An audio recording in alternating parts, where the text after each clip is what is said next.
नमस्कार विद्यार्थियों, मैं हूं विजय और इस वीडियो के अंतर्गत हम बात करने वाले हैं 2022 के अगले सेट्स की। हमारे सामने जो सेट है वो है 316 EH। 316 EH में जो सिंटेक्स पूछा गया है वो आपके सामने है। The man disappeared after he has committed a murder. दूसरा है being a rainy day we did not go out. ये दो दिए गए हैं, दोनों सेंटेंस में से हमें एक करना होता है, करेक्ट करना है। तीसरा जो दिया गया है, the driver stood at the extremist edge of the rock. इसमें चार ऑप्शन हैं, स्टूड, एक्सट्रीमिस्ट, एज ऑफ। इनमें से हमें पता करना है कौन सा वर्ड गलत तरीके से यूज हुआ है। तो चलिए हम बात करते हैं पहले सेंटेंस की।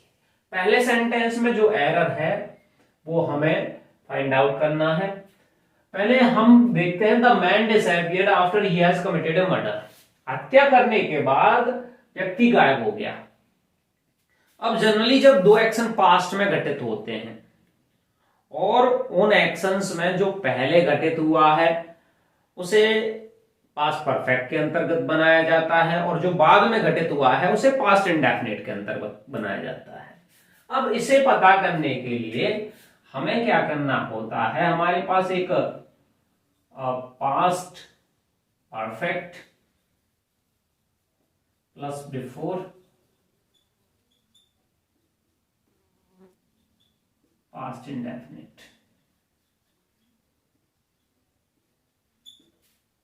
और दूसरा जो होता है वो पास्ट इंडेफिनिट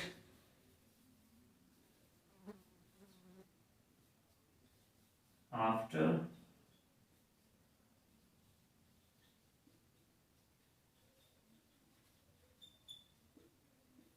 ये। अब जनरली जो हम एरर पता करते हैं इस प्रकार के वाक्यों में, पहले हमें देखना होगा कंजंक्शन। कंजंक्शन जो यूज हुआ है वो आफ्टर यूज हुआ है। कंजंक्शन की सहायता से हमें एरर पता चलेगा। अब देखो बिफोर, बिफोर के जस्ट बाद पास्ट इंडेफिनिट यूज होता है। बिफोर जिसके टच में होता है वो पास्ट इंडेफिनिट होना चाहिए यदि दो एक्शन पास्ट में घटित हुए हैं तो। और दूसरा पास्ट परफेक्ट होता है।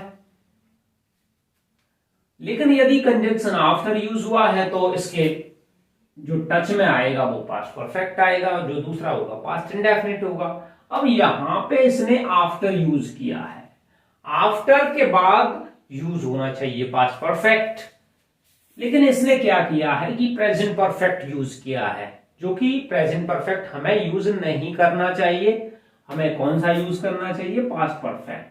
तो हमें यहां हैज के स्थान पे हैड करना होगा और नया वाक्य ये होगा the man disappeared after he had committed murder. हत्या करने के बाद व्यक्ति गायब हो गया। पहले उसने हत्या की फिर वो गायब हो गया। तो पहले एक्शन ये हुआ है जो कि पास्ट परफेक्ट में बनाया गया है, बाद में जो एक्शन हुआ है वो हमने पास्ट इंडेफिनिट के अंतर्गत बनाया है। बात करते हैं हम दूसरे की। Being a rainy day we did not go out. बरसाती दिन होने के कारण, वर्षा का दिन होने के कारण हम बाहर नहीं गए। अब इसमें क्या एरर है, इसमें जो एरर है वो जानने के लिए हमें कुछ सेंटेंसेस देखने होंगे। पहले यदि हम कोई सेंटेंस बनाएं कि शेर को देखकर बच्चा रोने लगा, तो हम इस प्रकार से उस सेंटेंस को बनाएंगे, seeing the lion the child begin to cry. अब ये सेंटेंस बिल्कुल करेक्ट है क्योंकि इसमें जो दोनों एक्शन किए हैं दोनों का सब्जेक्ट एक ही है। रोने का जो कार्य किया है, देखने का जो कार्य किया है वो बच्चे ने ही किया है और रोने कौन लगा, बच्चा ही रोने लगा। तो दोनों सेंटेंसेस का सब्जेक्ट चाइल्ड ही है और जब दोनों सेंटेंसेस का सब्जेक्ट एक ही होता है तो हम पार्टिसिपल से वाक्य को स्टार्ट कर सकते हैं। यहां हमने जो सेंटेंस स्टार्ट किया है वो पार्टिसिपल से स्टार्ट किया है।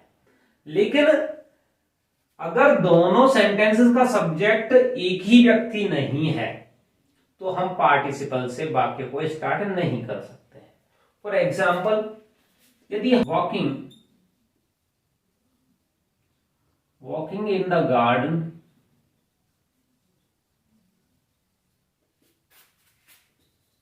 ए स्नैक बिट मी। अब ये सेंटेंस जो हमने यूज किया है, लिखा है, इसमें एक एरर है, और वो एरर किस प्रकार का है मैं आपको बताऊंगा। इसका पहले अर्थ निकालें। Walking in the garden a snake bit me. बगीचे में घूमते समय मुझे एक सांप ने काट लिया। अब घूम कौन रहा था? मैं। क्योंकि स्नैक तो हो नहीं सकता इसका सब्जेक्ट, क्योंकि स्नैक वॉक नहीं करता, स्नैक क्रीप करता है। और काटा किसने है? स्नैक ने। तो इसका सब्जेक्ट तो मैं था, आई था, और इसका सब्जेक्ट स्नैक है। लेकिन हमने ये पार्टिसिपल से स्टार्ट किया है, तो हम ऐसा नहीं कर सकते हैं। इस प्रकार के सेंटेंसेस को ठीक करने के लिए हम दो तरीके अपनाते हैं। पहला तरीका ये होता है कि हम इसका वॉइस बदल सकते हैं। यदि ट्रांजिटिव वर्ब है तो walking in the garden I was bitten by a snake। मुझे एक सांप के द्वारा काटा गया। अब दोनों सेंटेंसेस का जो सब्जेक्ट है वो आई हो गया। यहां भी आई है, और बगीचे में कौन घूम रहा था? वो भी आई था। या तो ये तरीका अपना इसे करेक्ट करने के लिए, या फिर एक और तरीका है, इसको हम ऐसे कर लें। While I was walking in the garden, a snake bit me। अब हम पार्टिसिपल से वाक्य स्टार्ट नहीं कर रहे हैं, तो दोनों का जो सब्जेक्ट है वो डिफरेंट हो सकता है, अलग हो सकता है, कोई फर्क नहीं पड़ता। अब यदि हम बात करें इस सेंटेंस की, जो ये वाला सेंटेंस है, इसमें एक तो यहाँ पे इंट्रांजिटिव वर्ब है, और इंट्रांजिटिव वर्ब भी होती तब भी काम नहीं बनता, क्योंकि यहाँ पे हम जो बात कर रहे हैं वो रेनी डे, वेदर की बात कर रहे हैं, मौसम की बात कर रहे हैं, टाइम की बात कर रहे हैं। मौसम, टाइम, वेदर के लिए हम यूज करते हैं इट का। तो हमें क्या करना होगा कि हम यहाँ पार्टिसिपल से वाक्य को स्टार्ट नहीं कर सकते। इसका जो सब्जेक्ट है वो अलग है, उसका सब्जेक्ट भी है। तो हमें क्या करना होगा? इसके पहले एक सब्जेक्ट लगाना होगा। नया जो सेंटेंस होगा, करेक्ट सेंटेंस होगा, वो ये होगा, it being a rainy day we did not go out. ये करेक्ट हो जाएगा इस प्रकार से। अब हम बात करते हैं तीसरे क्वेश्चन की। तीसरा जो क्वेश्चन है, the driver stood at the extremist edge of the rock. Driver जो चालक है वो रॉक, चट्टान के अत्यधिक किनारे पर खड़ा था। अब इसमें कौन सा वर्ड गलत तरीके से यूज हुआ है उसके बारे में हम बात करेंगे। पहले हमारे सामने कुछ वर्ड्स हैं, chief, round, unique, total, whole, singular, rectangle, square, excellent, spherical, extreme, golden, deaf, blind, bright, empty, circular, wrong, impossible, perfect, entire, external, ideal, solar, eternal, universal, etcetera. ये जो शब्द लिखे हुए हैं ये सभी एडजेक्टिव्स हैं, और ये एडजेक्टिव्स अपनी सर्वोच्च क्वालिटी दर्शाते हैं, अर्थात ये सुपरलेटिव डिग्री में पहले से ही होते हैं। सुपरलेटिव डिग्री का फोर्स है इनके पास।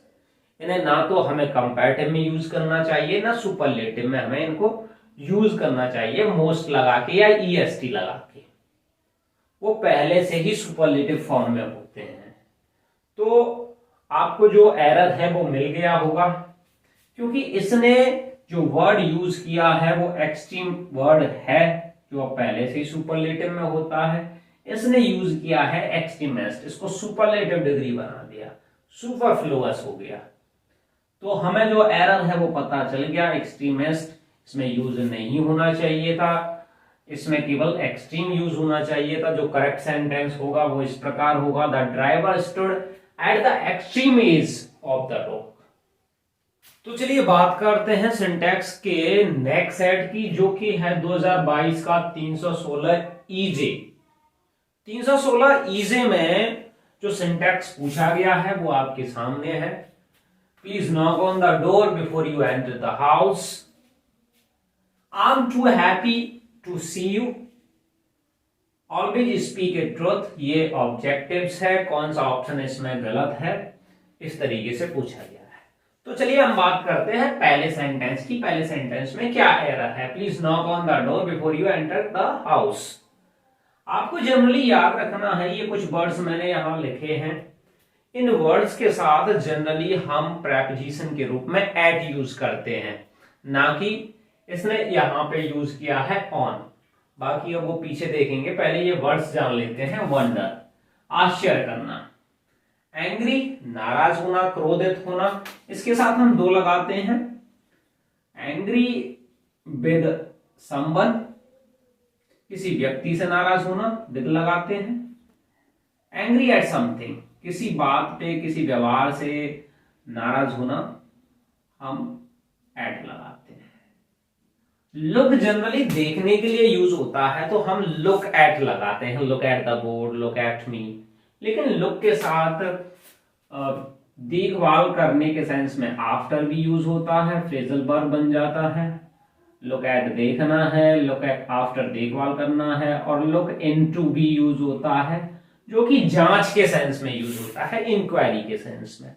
तो जनरली तो एट ही यूज होगा, लेकिन फ्रेजल वर्ब के रूप में देखभाल करना, टेक केयर, तो आफ्टर यूज होगा। और इंक्वायरी के लिए लुक इनटू यूज होगा, जांच के सेंस में। नॉक, खटखटाना। गुड, अच्छा होना। Good at swimming, good at speaking, good at singing, dancing. Aim, निशाना लगाना। लाफ, हंसना, किसी के ऊपर हंसना। He was laughing at me, वह मुझ पर हंस रहा था। ग्रीव्ड, गहरी उदासी में होना, गहरे दुख में होना। Annoyed, नाराज होना। सरप्राइज्ड, आश्चर्यचकित। एस्टोनिश्ड, आश्चर्यचकित या भौचक्का। अलार्म्ड, चिंतित या भयभीत। ग्लांस, एक उड़ती हुई सी नजर डालना, तीव्र गति से नजर डालना। ग्रम्बल, खींचते हुए शिकायत करना। क्विक, तेज। इन सभी वर्ड्स के साथ जनरली हमें प्रेपोजिशन यूज करना है एट, और इसने क्या यूज किया है? ऑन। जब हम किसी चीज को खटखटा रहे हैं तो हम knock eight, not knock on use करेंगे। तो एरर हमें मिल गया है, ऑन के स्थान पे हमें ऐड करना है। दूसरे क्वेश्चन की अब बात करते हैं। I am too happy to see you. Too, हम टू के संदर्भ में बात करेंगे। टू एक एडवर्ब है, एक तो ऑल्सो के बराबर होता है, दूसरा अर्थ होता है इसका मोर देन नेसेसरी, आवश्यकता से अधिक, बहुत ज्यादा, जितना नहीं होना चाहिए।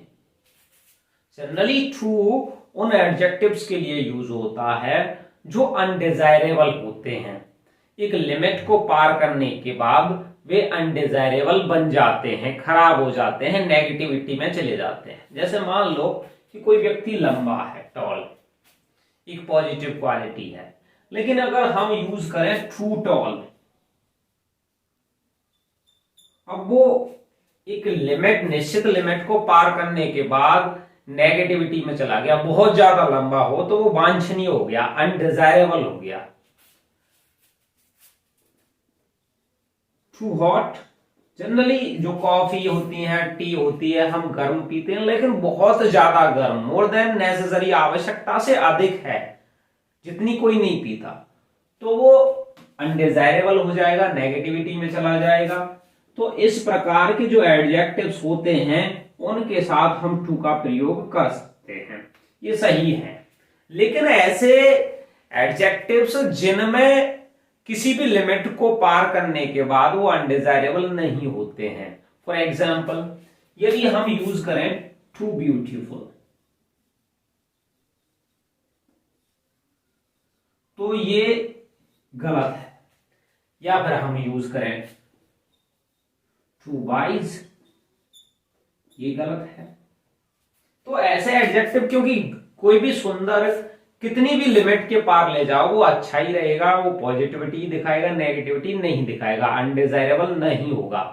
ऐसे ही वाइज है, बुद्धिमान है, बहुत ज्यादा बुद्धिमान है, वो अनडिजायरेबल नहीं होगा। हम टू का प्रयोग केवल उन एडजेक्टिव्स के साथ करते हैं जो अनडिजायरेबल होते हैं। अब यहां पे आप पता कर सकते हैं कि एरर कहां पे है, टू। अब टू हैप्पी, खुश तो कितना भी हो वो अनडिजायरेबल नहीं होगा, किसी भी लिमिट पे ले जाओ अनडिजायरेबल नहीं होगा। तो हमें जनरली क्या है, टू के स्थान पे जो ऐसे एडजेक्टिव होते हैं जो अनडिजायरेबल नहीं होते हैं लिमिट पार करने के बाद, उनके साथ हमें वेरी यूज करना होता है। तो हमें यहां टू के स्थान पे वेरी यूज करेंगे। अब हम बात करते हैं तीसरी की, ऑलवेज स्पीक अ ट्रुथ। इसमें क्या एरर है? जनरली हमारे फ्रेज होते हैं स्पीक द ट्रुथ। इस फ्रेज में हम डेफिनेट आर्टिकल का यूज करते हैं और टेल अ लाई, इस फ्रेज में हम इंडेफिनिट आर्टिकल का यूज करते हैं। यहां डेफिनेट आर्टिकल यूज नहीं होगा और वहां इंडेफिनिट आर्टिकल यूज नहीं होगा। सही फ्रेजेस ये हैं। अगर हम ये करना चाहें कि स्पीक आ ट्रुथ, तो एक गलत फ्रेज है, या हम करना चाहें टेल द लाई, तो ये भी एक गलत फ्रेज है। तो जनरली हमें जो एरर है वो पता चल गया है, इस पार्ट में एरर है और हमें एक स्थान पे यहां यूज करना होगा द। लेकिन हमें द यूज करना नहीं है, हमें तो केवल फाइंड आउट करना है कि एरर कहां पे है।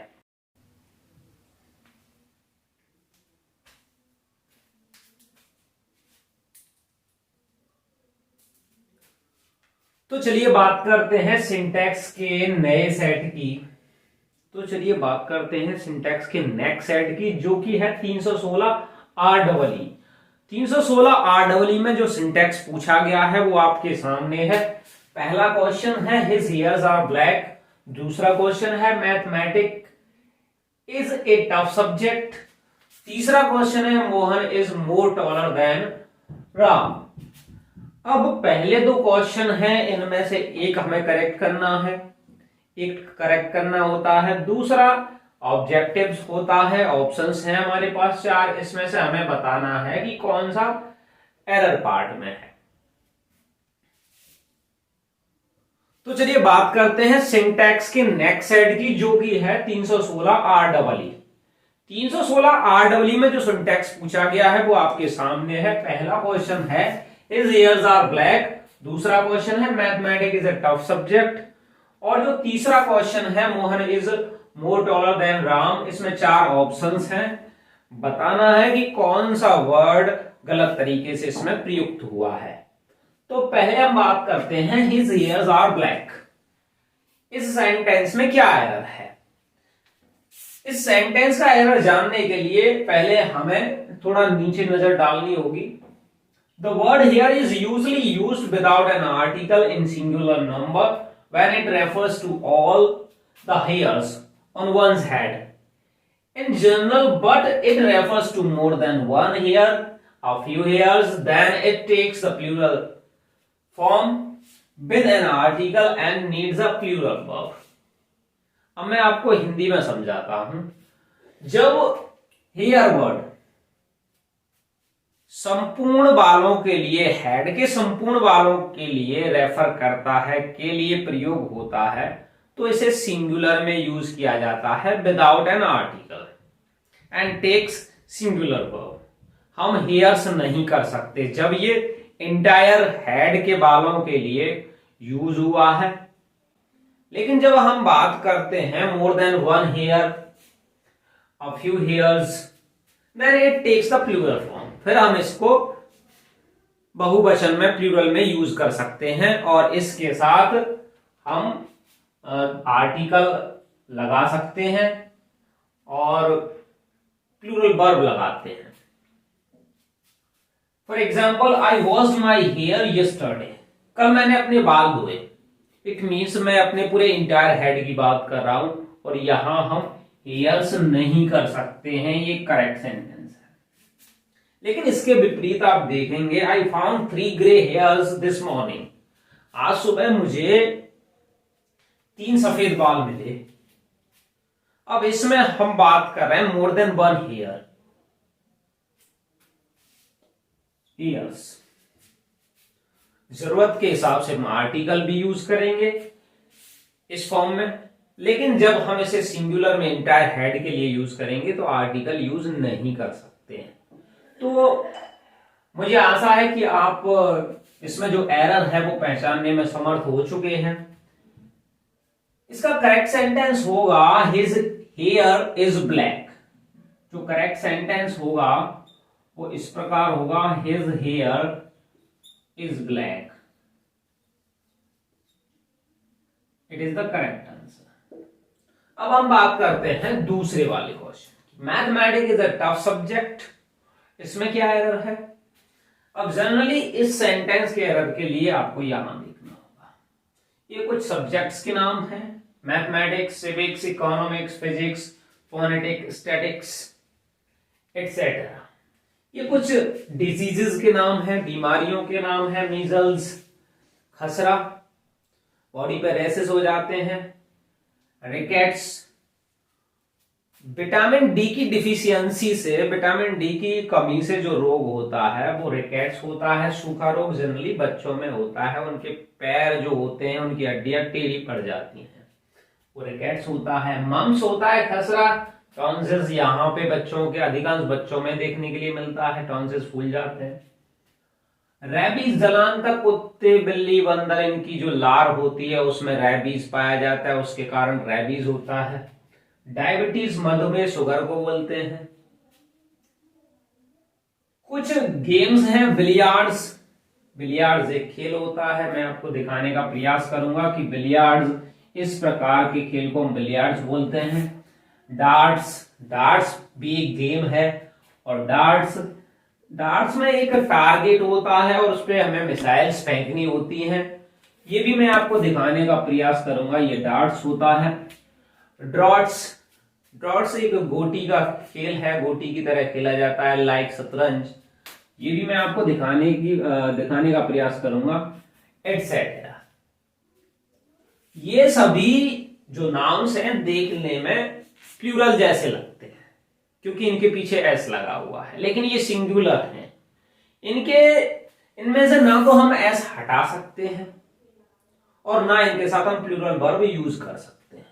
तो जनरली 2 प्रकार से इसमें एरर बन सकता है, या तो इसमें से एस हटा के दिया जाएगा तुम्हें, या फिर इसके साथ प्लूरल वर्ब यूज की जाएगी, जबकि हमें क्या करना है, सिंगुलर वर्ब यूज करनी है और एस जोड़ के रखना है। हम मैथमेटिक नहीं कर सकते, सिविक नहीं कर सकते, बिलियार्ड नहीं कर सकते, डार्ट नहीं कर सकते, मीजल नहीं कर सकते, रिकेट नहीं कर सकते, मम्प नहीं कर सकते। तो इसने जो एरर दिया है वो एरर यहां पे एस का दिया है, बाकी का सब ठीक है। एक प्रकार का और एरर इसमें बन सकता है, वो मैं आपको यहां बताना चाहूंगा। इसमें जो एरर है वो इस प्रकार से भी हो सकता है, mathematics are a tough subject, इस प्रकार से भी इसमें एरर पूछा जाता है। प्लूरल वर्ब यूज कर दी, जबकि ये सिंगुलर होता है, हमें प्लूरल वर्ब यूज नहीं करनी है। तो 2 तरीके से इसमें एरर पूछा जा सकता है। अब हम बात करते हैं तीसरे क्वेश्चन की। Mohan is more taller than Ram. इसमें क्या एरर है? उसके लिए आपको सिंपल सा एक रूल याद रखना है कि हम कभी डबल कंपैरेटिव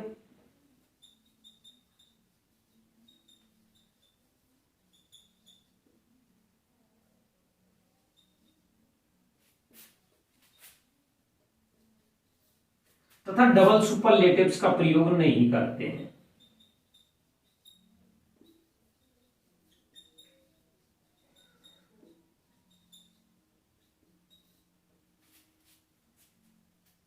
मोर भी लगा हुआ है और ईआर भी लगा रखा है, जनरली जब दो सिलेबल से अधिक का कोई एडजेक्टिव होता है तो हम उसे मोर से बनाते हैं। अब यहां पे आप देखें, इसमें ER भी लगा हुआ है, टॉल की कंपैरेटिव डिग्री टॉलर है, और इसमें मोर भी लगा रखा है। अब ये एक सुपरफ्लुअस सेंटेंस बन गया, सुपरफ्लुअस फ्रेज बन गया। तो कभी हमें ध्यान रखना है कि ER लगा हुआ है और उसमें मोर भी आप लगा रहे हैं, तो ये सुपरफ्लुअस एक्सप्रेशन बन जाएगा। यहां पे डबल कंपैरेटिव्स यूज हुआ है। इसी प्रकार डबल सुपरलेटिव्स भी यूज किया जा सकता है, मोस्ट लगा देगा और मोस्ट बाइजेस्ट, EST भी लगा है और मोस्ट भी लगा है, गलत है, सुपरफ्लुअस हो गया। ऐसे ही कंपैरेटिव डिग्री के लिए मोर बाइजर, यहां भी बनाया है, यहां भी बनाया है। तो इस प्रकार के जो फ्रेजेस होते हैं वो सुपरफ्लुअस हो जाते हैं, हमें उनको यूज नहीं करना चाहिए। तो हमें जनरली पता लग गया कि इसने मोर गलत तरीके से यूज किया है, तो हमारा आंसर होगा मोर, क्योंकि मोर इसमें गलत है। सही जो करेक्ट सेंटेंस होगा वो ये होगा, Mohan is taller than Ram.